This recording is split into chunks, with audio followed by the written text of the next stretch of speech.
What's up, guys? Spin Firearms here. Glock, one of the most controversial companies in the world.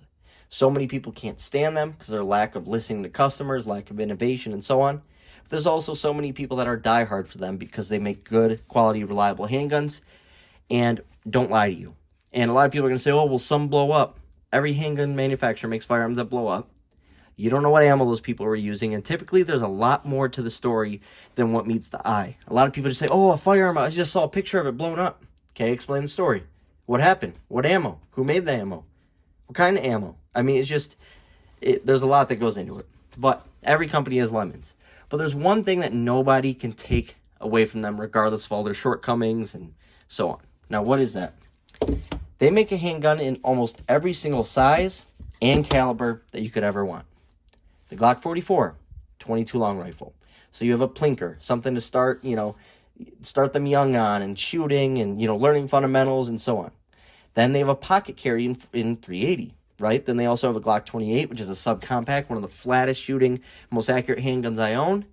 Just a speed shooter for defensive carry. Then they have the Glock 25 that they actually just discontinued. Then you take a step up and you have 9mm, Glock 26s, 17s, 19Xs, 45, 47s, and so on. From there, you have 40 Smith & Wesson, Glock 27s, 23s, and 22s that you can find all over the online for about $250 to $350, sometimes even cheaper, like this Glock 22 here. Then you have stuff, in 357 SIG, the 32s, the 31s, the 33s.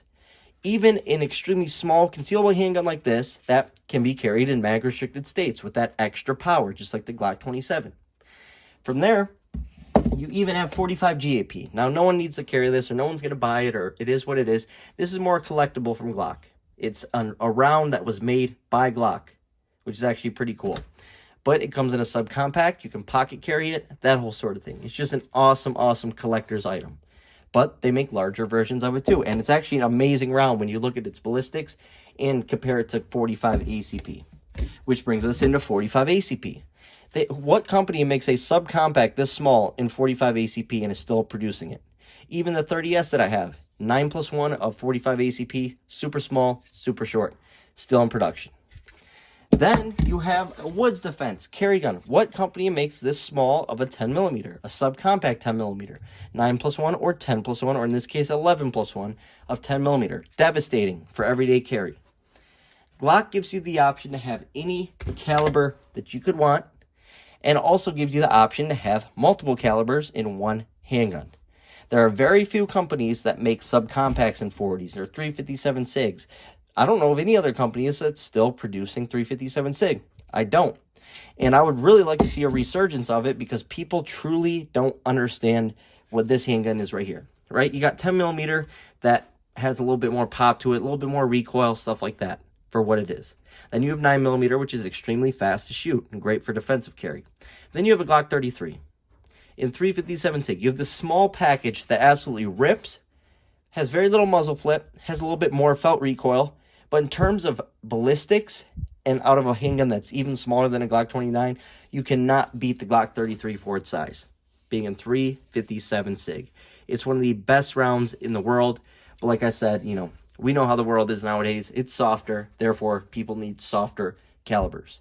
You can really not beat the fact that Glock has an option for everybody, of every size, and every caliber. So, stuff like the Glock 27 is one of my favorite handguns on the market in 40 Smith & Wesson. You can literally defend yourself with this thing against anything in North America with the right ammo.